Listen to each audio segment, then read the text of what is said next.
Querido irmão, sem delongas, eu te convido a que você possa ir ao último capítulo da Epístola de Paulo aos Gálatas, capítulo 6. Eu estarei lendo nesta noite, do versículo 11 ao versículo 18, objeto da nossa reflexão, esta sessão em que Paulo aponta para aquilo que acabamos de cantar: meu Jesus, Tu és maravilhoso, Tu és precioso, a Ele a honra, a glória, o louvor, como acabamos de cantar nesta última canção, seja Ele o louvor a Deus. Paulo se gloria na cruz, irmãos. Não há no ser humano nenhum mérito.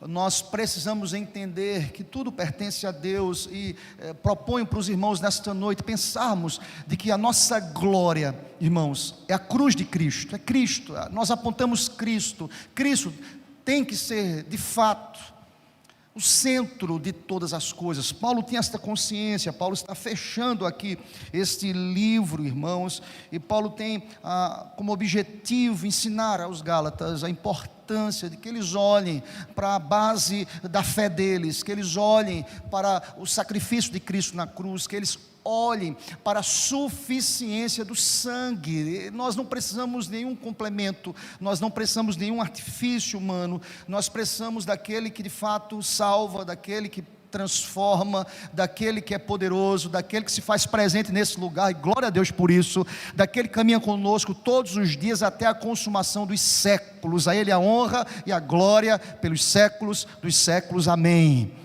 Olha o que Paulo escreveu, Gálatas capítulo 6, a partir do versículo 11, a palavra do Senhor nos diz: vede com que letras grandes vos escrevi de meu próprio punho, todos os que querem ostentar-se na carne, esses vos constrangem a vos circuncidardes, somente para não serem perseguidos por causa da cruz de Cristo, pois nem mesmo aqueles que se deixam circuncidar guardam a lei, antes querem que vos circuncideis para se gloriarem na vossa carne. Mas longe esteja de mim gloriar-me, senão na cruz de nosso Senhor Jesus Cristo, pela qual o mundo está crucificado para mim, e eu para o mundo. Pois nem a circuncisão é coisa alguma, nem a incircuncisão, mas o ser nova criatura. E a todos quantos andarem de conformidade com esta regra, paz e misericórdia sejam sobre eles e sobre o Israel de Deus. Quanto ao mais, ninguém me moleste, porque eu trago no corpo as marcas de Cristo Jesus. A graça de nosso Senhor Jesus Cristo seja, irmãos, com o vosso espírito. Aleluia, amém. Amém, meu irmão? Deus seja louvado. Que texto maravilhoso, palavra que por si só nos explica tantas verdades que são caras para a gente, irmãos, verdades maravilhosas acerca daquilo que essencialmente nos importa. O reverendo Augusto Nicodemos, em uma das suas falas, dos seus seminários, acerca da cruz de Cristo, acerca do nosso Salvador, ele sintetizou de maneira muito precisa, irmãos, esta ideia, esta matéria, este conceito acerca de religião. E falando sobre religião, o reverendo Augusto Nicodemos disse o seguinte: sabemos que apesar de tantas religiões existentes, de fato, só existem duas religiões. Existem tantos nomes que são atribuídos, mas Augusto, ele defende a tese que só existem duas religiões. Uma que ensina que o homem é capaz de se salvar e encontrar a bem-aventurança e o favor divino, através de suas obras, através dos seus méritos, através da maneira meticulosa que aquele que se auto-salva, cumpre os seus rituais, os seus métodos que sua religião impõe. A primeira vertente, Augusto vai dizer o seguinte: essa é a religião que você pode encontrar vários nomes dela, é a autossalvação. Ele diz: olha, se você estudar um pouco sobre o islamismo, o hinduísmo, o espiritismo, o budismo, na quase totalidade das seitas, qual é o caminho da salvação para essas seitas? Eles vão dar respostas diferentes, eles vão apresentar rituais diferentes, Eles mostram passos diferentes a serem seguidos, mas, diz Augustus, a base, a essência dessas seitas é sempre a mesma coisa, é que o homem é capaz de salvar a si próprio. É a meritocracia, é o mérito, é a busca, é o cumprimento dos ritos, daquilo que é proposto por tais seitas e por tais religiões. É o homem que procura, é o homem que cumpre cabalmente, é um homem que em sua própria suficiência, em seu próprio mérito, é a capacidade como tem de acumular mérito suficiente ao ponto desse homem chegar a um nível espiritual bom, para que ele possa ser achado digno de receber a salvação. Ele diz que todas as outras religiões, que não a verdadeira, aponta caminhos diversos, mas essencialmente, queridos, a ideia é que um homem pode agregar valores de tal forma que esse homem consegue chegar à salvação. Augusto vai dizer que existe uma outra vertente, uma segunda ideia de religião. Diz Augustus, é o cristianismo histórico. Dessa outra religião, as coisas acontecem no sentido contrário ao que acabei de dizer, ou seja, é o inverso. O cristianismo afirma que o homem não pode fazer absolutamente nada para a sua salvação, porque ele está morto em seus delitos, em suas ofensas e em seus pecados. Ele é um pecador. Diz Augusto, nessa tese, nesse diapasão, segundo o cristianismo, o homem é incapaz de ao mesmo tempo saber quem é Deus. Se o Espírito não revelar, se o Espírito não mostrar, se o Espírito não apontar, se o Espírito não se revelar a esse coração, ele não tem condições de fazer escolhas certas. Ele é incapaz de se voltar para Deus, de se arrepender por si mesmo. E portanto, esta religião que é a verdadeira, não depende do próprio esforço humano, da determinação e da vontade de chegar, ao menos que Deus, segundo a sua bondade, segundo a sua misericórdia, segundo o seu querer, venha ao nosso encontro e nos faça aquilo que João diz. Ele nos amou primeiro, não há no homem nenhum mérito. Ele resolveu salvar, ele resolveu amar, ele resolveu se relacionar, ele resolveu procurar, ele resolveu tomar a iniciativa de se aliançar, de fixar relação com pessoas pecadoras como eu e você. Louvado seja Deus que nesse lugar nós defendemos a tese de que Deus nos amou primeiro. Louvado seja Deus. Não há no homem nenhum mérito, irmãos. Por que lhes disse isso como introdução nesta noite? Porque Paulo defende a tese de que ele não tinha nada do que se gloriar. Paulo defende a tese que os méritos pertencem a Deus, a Cristo. É a cruz de Cristo. O Evangelho é a síntese desta verdade, irmãos. Nós precisamos apontar a cruz de Cristo. É Ele que de maneira misericordiosa e através da história do cristianismo bíblico, Ele nos ensina que sempre foi assim. Ele que procurou, Ele que aliançou, Ele que resolveu preservar famílias, a nação de Israel. Famílias foram preservadas na história bíblica de Israel por amor, por misericórdia, por bondade. Não há em nós nenhum mérito. Sabe por que eu estou aqui hoje à noite pregando para vocês e vocês ouvindo? Sabe por que nós acabamos de cantar louvores? Porque Deus resolveu nos amar, aleluia. Por isso nós acabamos de cantar essa canção, meu Jesus Salvador, outro igual não há. Glória a Deus por isso. Irmãos, isso precisa gerar no coração da gente a alegria de poder estar aqui hoje à noite e adorando a Deus. Alguém pode dizer, pastor, como nós identificamos essas duas religiões, por exemplo, nas discrepâncias bíblicas desde o Velho Testamento? Eu queria só citar um exemplo para a gente. Alguns estudiosos, eu subscrevo esta ideia aqui deles, eles vão defender que as duas religiões, a origem dessas duas religiões podem ser vistas no comportamento de culto de Abel e de Caim. Nós podemos observar ali a discrepância, a atitude diferente. Duas pessoas que apontam culto a Deus, um que agradou ao Senhor e um que desagradou ao Senhor. Vocês conhecem a história de Caim e de Abel. Caim representa essa primeira grande religião, porque Caim inventa um modo de adorar a Deus. O que foi que Deus disse? Tem que ser das primícias. De onde eles aprenderam isso, pastor? Desde a tenra idade, na orientação sacerdotal e paternal dos seus pais. Eles ensinaram: olha, Deus tem que ser adorado assim. Caim, a moto próprio, segundo o seu pensamento, segundo a sua imaginação, a sua idealização, a sua capacidade de criar culto a Deus. E aí, qualquer semelhança que nós temos hoje, não é verdade, irmãos? As pessoas começam a criar. É impressionante como as pessoas têm a capacidade de serem tão criativos.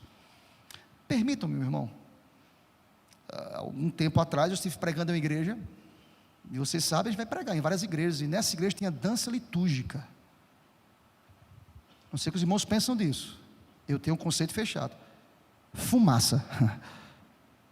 E fui pregar nessa igreja, e ao chegar nessa igreja, eu fiquei já totalmente deslocado, irmãos. Primeiro que a igreja estava toda escura, e na plataforma as luzes iluminavam aqueles que estavam na frente.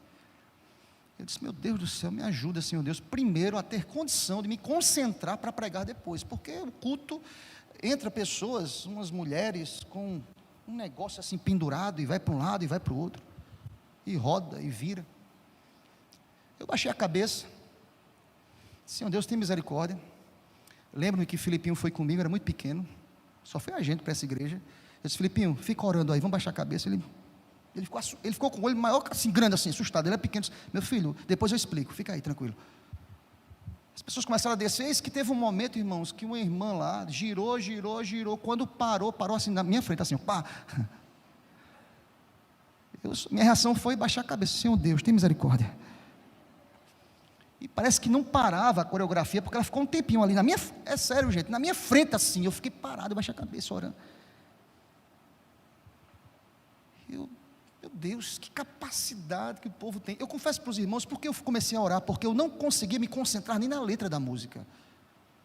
Eu comecei a observar as coreografias. Rapaz, está sincronizado. Eu comecei a achar que era um produtor de sincronia litúrgica. Eu disse: rapaz, está bonito sincronizado. Para quem vai para a esquerda, vai para a esquerda, vai para a direita. E eu comecei a criticar. Disse: rapaz, olha, aquela ali ficou meio por fora. Eu já esqueci o culto, irmãos.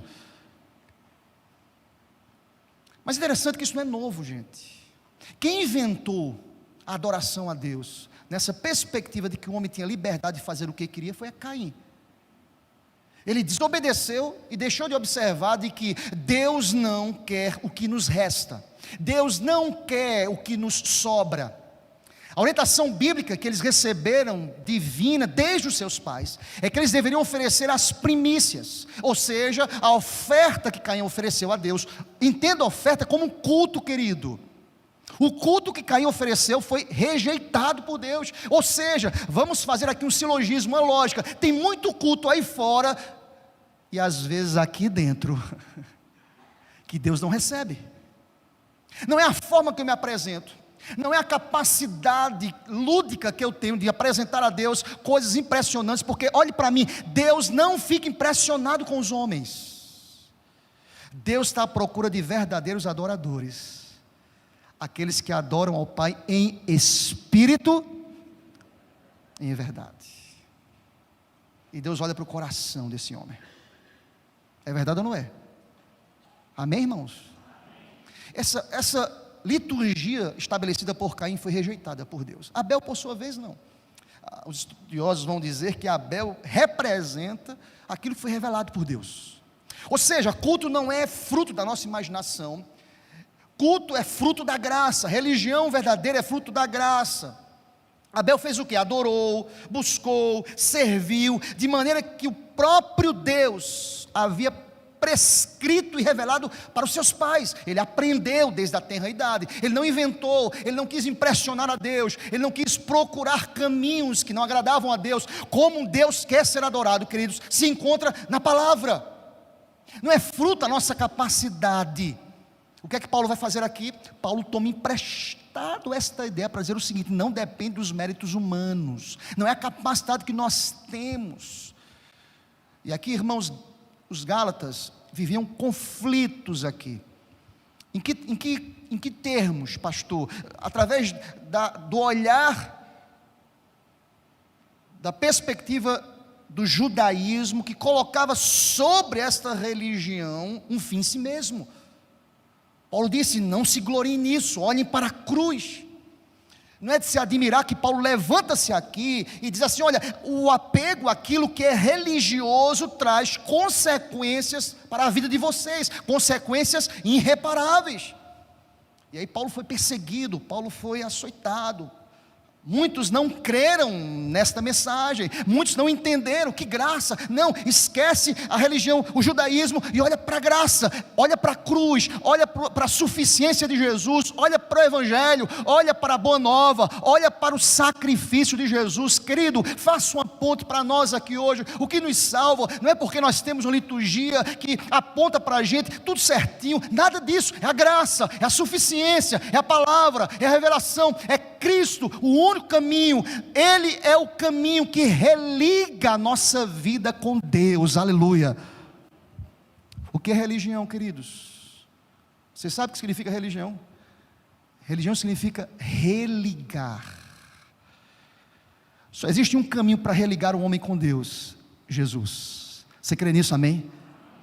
Partindo desta realidade, o apóstolo Paulo apresenta e fecha a sua carta dizendo: nós devemos nos gloriar em Jesus. A nossa glória é Jesus. Não é em nós nenhum mérito, não é em nós nenhum louvor. E aí Paulo, de maneira muito precisa, irmãos, ele traz algumas verdades nesse texto. Permitam-me, o versículo 11 abre dizendo: eu vos escrevo. Olha a expressão usada por Paulo, com letras grandes, letras garrafais, do meu próprio punho. Eu quero que vocês não esqueçam, eu quero que vocês cravem em seus corações. Por quê? Porque Paulo quer convencê-los de algumas verdades. Primeira, é de que o verdadeiro cristianismo é uma questão de transformação interior, não de observância exterior, irmãos. A mudança interior. Olhem comigo os versículos 12 e 13, acompanhem comigo, por gentileza. A mudança tem que ser no coração, irmãos. Olha o que diz o texto, vamos ler juntos, toda a igreja, versículos 12 e 13, lhe convido a que você possa ler comigo, todos juntos. Todos.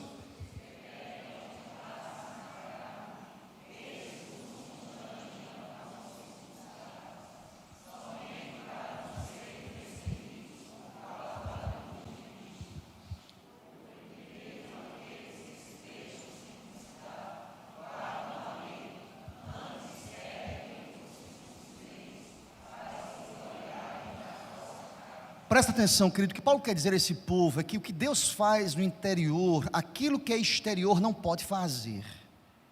Vejam, a ideia aqui é que as religiões ou os falsos mestres no tempo de Paulo, eles estavam motivando as pessoas a que elas pudessem ostentar aquilo que era exterior. Tem muito crente que ostenta, tem muito crente que é santo no Instagram, irmãos. Não é verdade ou não é, gente? Ostenta religiosidade, ostenta intimidade com Deus, ostenta, a vida diária é diferente. Deus não se pressiona com isso, irmãos. O que Paulo quer dizer a esse povo aqui, irmãos, é que a mudança interior, ela é substancial e não superficial. Tem muito crente superficial, tem muita religião superficial. E nesses dois lindos versículos que eu diria aqui, Paulo quer dizer a este povo que eles precisavam entender que aquilo que Deus faz, Ele faz no coração do homem, transforma esses homens em novas criaturas. A cruz de Cristo, ela é transformadora, mas olha o que eu vou te dizer, mas ela é extremamente ofensiva a quem está preocupado com o estereótipo. Eu vou repetir, a cruz de Cristo é transformadora, mas ela é extremamente ofensiva a quem está preocupado com o estereótipo. Eu quero te convidar a que você possa ouvir o que Timothy Keller escreveu pensando sobre isso. Veja, aqui nesse contexto, as pessoas estavam com medo da cruz. Elas queriam se circuncidar a ideia para que pudessem fugir da perseguição. Tem muita gente que faz isso no trabalho, nas relações que são estabelecidas, com medo de se autoafirmar, com medo de dizer sou crente. Não, quem quiser que se apresente, eu vou ficar quietinho aqui, eu não entro em nenhuma discussão, eu fico caladinho, eu não quero nem que ninguém descubra que eu sou crente. Nesse contexto aqui, as pessoas estavam com medo da cruz. Por quê? Elas queriam cumprir os ritos, Elas queriam ir para a igreja no domingo à noite, de manhã. Elas queriam levantar as mãos na hora do louvor. Elas queriam ler a lei. Elas queriam cumprir a EBD. Elas queriam estar de manhã e noite na igreja, mas de segunda a sábado. Trazer para o nosso contexto, irmãos. Elas não queriam nenhum compromisso com o evangelho. E Paulo vai dizer isso aqui para a gente. Porque eles não queriam ser perseguidos. Olha para o texto, versículo 12. Somente para não serem o quê? Perseguidos. Final do verso 12. Por causa da cruz de Cristo. Timothy Keller, tomando emprestado esse contexto aqui de Paulo, ele diz: olha, a cruz de Cristo, ela é ofensiva por natureza. E só conseguimos entender sua docilidade se primeiro soubermos lidar com o seu ultraje. Cruz significa com traje, significa sofrimento, irmãos. Negar a si mesmo. Diz mais Tim Keller: para quem compreende a cruz, ou ela é o maior bem da sua vida, ou lhe é repulsiva. Se não for nenhuma coisa nem outra, ela não foi compreendida ainda, ou ela é transformadora, ou ela é repulsiva, ou ela muda a sua vida, ou ela te posiciona na sociedade, ou ela te faz ser perseguido pela sociedade, ou ela te faz se posicionar nesta sociedade, ou ela é indiferente. Ela não significa nada para você, ela não significa nada para mim. Quem é crente, irmãos, vai ser perseguido. Quem é crente não vai ser visto com bons olhos. Nós não podemos fugir das perseguições, mas entendam, a palavra de Deus nos diz: maior é aquele que está em nós, aleluia. A primeira coisa que Paulo quer dizer aqui é que os falsos judaizantes, eles queriam adorar a Deus, mas eles eram reprovados por Deus. Por quê, gente? Porque eles estavam preocupados com o estereótipo. Eles estavam preocupados com aquilo que é carnal. A circuncida que você está garantido. Não, queridos, é graça, é favor, é bondade. Não é quem quer, quem corre. Sabe quem diz isso? Paulo, Romanos capítulo 9. Não é quem quer, não é quem corre, mas é Deus usar de sua misericórdia. Não é porque eu venho para a igreja, e aí alguém pode dizer: pastor, isso é uma tese para que ninguém venha para a igreja. Nada disso, porque aquele que é salvo tem necessidade, desejo de estar na casa de Deus, adorando a Deus. Mas o fato de estarmos aqui não nos traz a garantia desta salvação. Paulo entra aqui, irmãos, com palavra dura para dizer: Deus não está preocupado com aquilo que é exterior, Deus olha para o nosso coração. Por quê, pastor? Por algumas razões. Porque quando nós nos preocupamos com aquilo que é exterior, isso gera em nosso coração orgulho, vaidade, autossuficiência, meritocracia, méritos próprios. Deus não está impressionado com isso, irmãos. Quantas vezes eu venho à igreja, se eu venho para o culto matinal, se eu estou no culto da oração amanhã, segunda-feira, se eu não perco um culto, se eu sou presente, são coisas importantes, mas Deus não está preocupado com isso, queridos. Deus olha para o nosso coração. Você entende isso? Diga amém. Quem sabe tem pessoas aqui hoje à noite que estão fisicamente, mas a mente e o coração estão longe de Deus. Quer dizer para você que Deus olha para o coração da gente.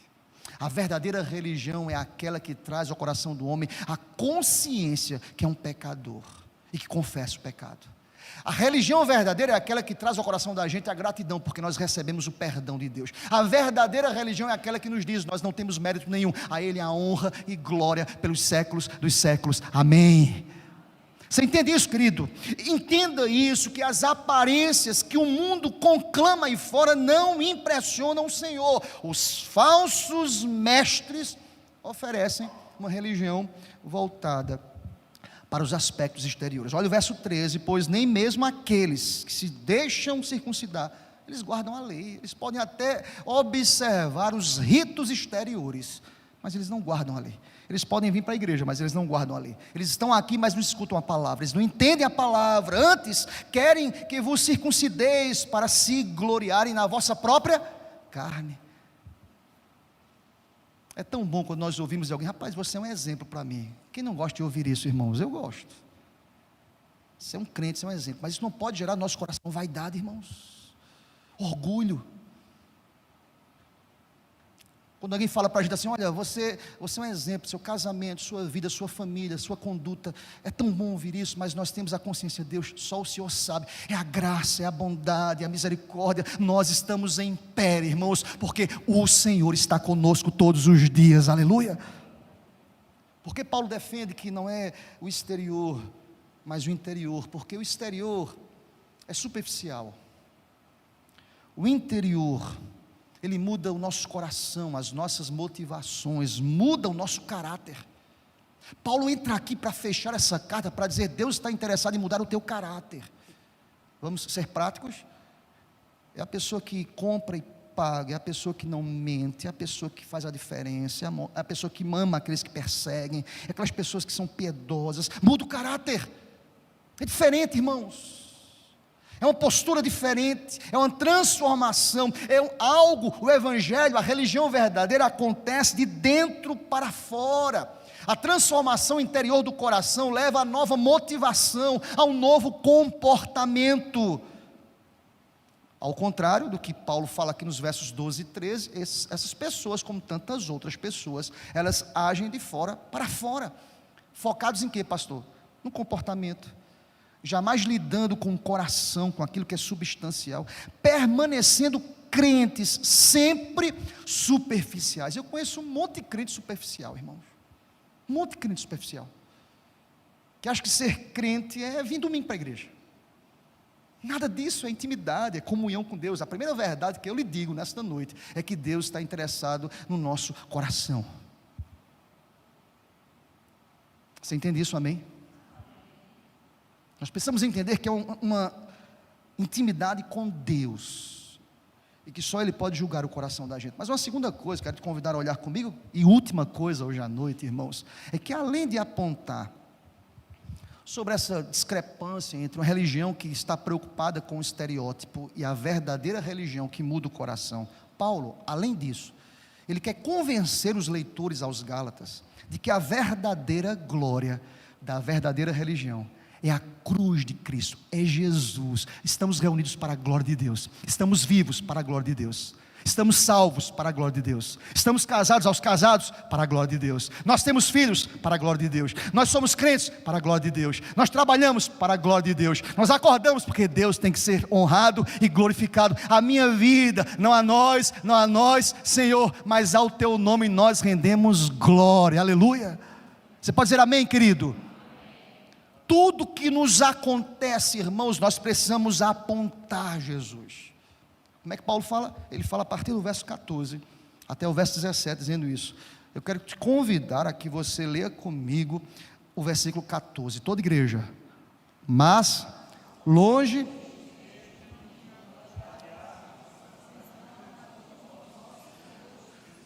pelo qual o mundo está crucificado para mim, e eu para o mundo. Você pode dizer amém por essa palavra? Glória a Deus. É interessante, irmãos, que Paulo quer aqui, na persuasão e na testificação do Espírito, escreveu para esta igreja dizendo: olha, a verdadeira glória é a cruz de Cristo. Nós devemos viver para a glória de Cristo. Por que Paulo faz isso, queridos? Paulo quer contrastar o ensino dos falsos mestres. Eu sou salvo exclusivamente, completamente em razão da obra vicária de Cristo, irmãos. Longe de mim esteja de gloriar-me. Sabe o que Paulo quer dizer? Eu não tomo para mim nenhum crédito. Não quero ter crédito nenhum. Não é, eu estou nessa posição porque Deus foi bom, foi a cruz de Cristo. Ele disse: se não, na cruz de nosso Senhor Jesus Cristo, eu nem estaria ensinando a vocês. Lhes digo hoje à noite, eu nem estaria aqui pregando, vocês nem estariam aí ouvindo essa palavra. Longe de mim gloriar-me. É graça, irmãos, é bondade. Todos os dias nós acordamos e precisamos ter a consciência que é bondade. Nós caminhamos para a salvação, na perseverança dos santos, bondade da cruz de Cristo, salvação, graça do Senhor. O que Cristo fez por mim não é algo para que eu possa me orgulhar, dizendo: olha, eu era muito bom, eu nasci no lar cristão, eu sou filho de pastor. Nada disso, é graça. Se a graça não tivesse invadido o coração de Paulo, o meu coração, o teu coração, por certo, nós não estaríamos aqui. Por isso que Paulo diz: afaste de mim qualquer orgulho, longe de mim qualquer glória, mas eu me glorio em Jesus, aleluia. Eu lembro de Charles Spurgeon, ele dizia o seguinte: todas as vezes que as pessoas me elogiavam, dizendo você pregou bem, ele dizia assim: glória a Deus por isso, glória a Deus, irmãos, eu preciso dar crédito a quem merece crédito. Mas vejam, o verso 14 também nos diz que quando nós somos de Cristo, a nossa postura em relação ao mundo muda. Olha para o texto aí no versículo 14: senão na cruz de nosso Senhor Jesus Cristo, pelo qual o mundo está crucificado para mim, e eu para o mundo. O comentarista John Stott, ele fala uma coisa interessante. Ele diz que quando isso acontece no nosso coração, o mundo natural deixou de ter qualquer reivindicação sobre a nossa vida. Quando Deus muda o meu coração, o mundo natural deixa de ter qualquer reivindicação sobre a minha vida. Eu não sou mais deste mundo, eu sou nova criatura, vivo não mais eu, mas agora é Cristo. Nós temos uma chancela, nós temos a presença, nós temos o sangue de Jesus derramado sobre as nossas vidas, aleluia, amém. Paulo diz a esses homens aqui, essas mulheres: olha, vocês não estão mais crucificados para o mundo, vocês estão crucificados para o mundo, melhor dizendo, vocês não estão mais aliançados com o mundo, vocês são de Cristo agora. De fato, Paulo tem que se orgulhar em Cristo, na razão maior da sua salvação, que é a cruz de Jesus. Eu estou aqui hoje à noite de maneira muito pontual, queridos, para dizer ao teu coração que só existe um caminho para que você possa ser religado ao Deus Pai, Jesus. Nós não devemos pregar religião, nós não devemos pregar denominação. Estamos na denominação que estamos porque nós entendemos que é a mais coerente, assim penso eu, mas não é a minha denominação que me salva, mas é Cristo, a glória de Cristo, o louvor é de Cristo, me faz acordar todos os dias, ler a palavra, porque Cristo me trouxe uma nova condição de vida, aleluia. O que me faz dormir todos os dias e acordar é a graça de Cristo. Eu preciso entender o que Paulo quer dizer a esses homens aqui, é que nós fomos alcançados. Isso não foi nenhum mérito de nenhuma denominação, por mais coerente que ela seja. Vamos pensar aqui e mergulhar no pensamento do apóstolo Paulo. Olha o verso 15, pois nem a circuncisão é alguma coisa, nem a incircuncisão, mas o ser nova criatura. Vamos tentar contextualizar aqui, irmãos. Não é porque você é judaizante, ou porque você é gentil, que você deve se gloriar, mas é a graça de Deus. Deixa eu fazer uma contextualização aqui. Não é porque você é presbiteriano, ou você é batista, ou você é assembleano, que te faz suficientemente apto para ter a salvação. Nada disso, irmãos. É a graça, é o favor, que diz para a gente assim: nova criatura. Esta é uma ação exclusiva de Cristo Jesus, aleluia, amém. Amém, meu irmão? Sabe por que eu lhe digo isso? Porque tem uma corrente aí, não sei que loucura é isso, que defende que arminiano está no inferno. Que absurdo, gente. Vocês já ouviram isso ou não? Arminiano está no inferno. Vocês já ouviram isso, gente? Absurdo. Tem muita gente sentando na cadeira do juiz. Só existe um juiz. Essa cadeira do justo juiz está ocupada. Ele está sentado no trono. Aleluia. É graça, irmãos. Vejam, faça um comparativo, é muito simples. Não é a circuncisão, não é porque vocês cumprem os ritos que trouxe salvação para vocês, nada disso, é a graça, é aquele que tem a autoridade para te fazer nova criatura. Irmãos, o ladrão da cruz, ele nunca cumpriu os ritos judaicos, o ladrão da cruz. Ele não era um religioso, ele estava ali ao lado de Jesus. Ele diz assim, ele reconhece a divindade de Cristo. Lembra-te de mim. Quem fez isso por ele? O próprio Deus. Mudou o intento do seu coração, porque se você ler o texto, eles zombavam de Cristo, os dois. Mas houve um momento, olha aqui para mim, a graça do Senhor, ela é irresistível, aleluia. Diz a palavra que em um momento, um daqueles falou assim: lembra-te de mim quando chegares no paraíso. Aquele homem nunca frequentou o templo pelo seu comportamento, nunca foi uma pessoa religiosa. Quem sabe as pessoas diziam assim: esse é um bandido, merece, é para morrer mesmo, está salvo. Deus o fez nova criatura, não é mérito, não é porque estou na circuncisão ou não, é nova criatura, e quem nos traz esta condição é Cristo. Sabe, Paulo vai dizer, irmãos, eu estou falando de um contexto em que o judaísmo era muito forte, e Paulo vai dizer, a circuncisão de vocês não é coisa nenhuma, não vale coisa nenhuma, é a graça, é o favor de Deus.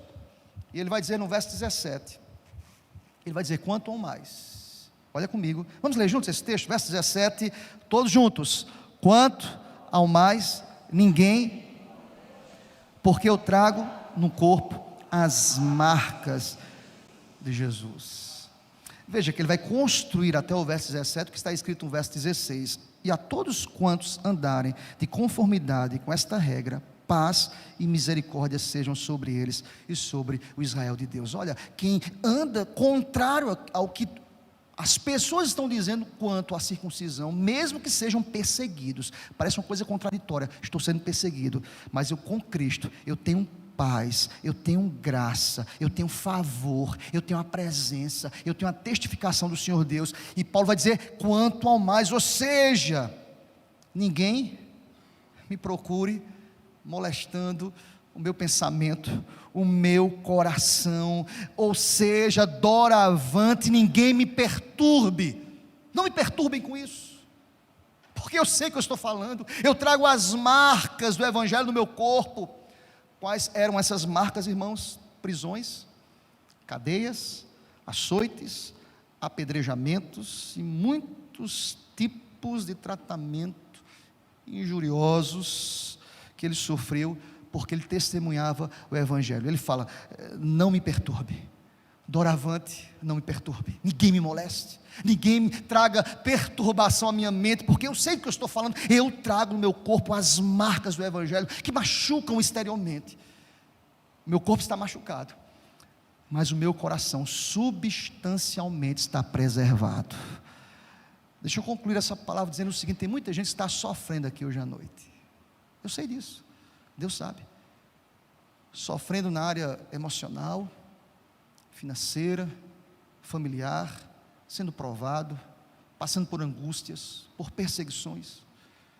Quem sabe o teu corpo estereótipo está sendo maltratado, você carrega na sua vida as marcas do Evangelho, de não subscrever o que é errado, de não compactuar com aquilo que Deus não compactua, quem sabe por andar na contramão deste mundo, quem sabe você carrega essas marcas do Evangelho, o teu corpo, a tua condição até emocional, quem sabe afligida, perseguida, perturbada, quem sabe você caminha nessa condição hoje à noite, quem sabe até cansado, mas quero concluir dizendo que Paulo tinha consciência do que falou aqui, ninguém me perturbe, porque apesar dos pesares, eu sei em quem tenho crido, aleluia, o meu Redentor vive, o meu Redentor voltará, eu trago no meu corpo as marcas do Evangelho, trago, porque irmãos,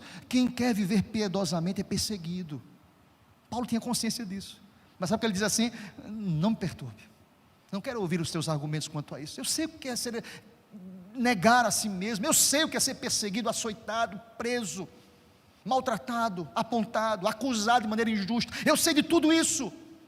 Paulo foi alguém que defendeu o seu apostolado, porque as pessoas não acreditavam nele, irmãos. Paulo, quem somos nós? Se você pensar assim, pastor, às vezes as pessoas não me dão crédito, normal, irmãos, acontece.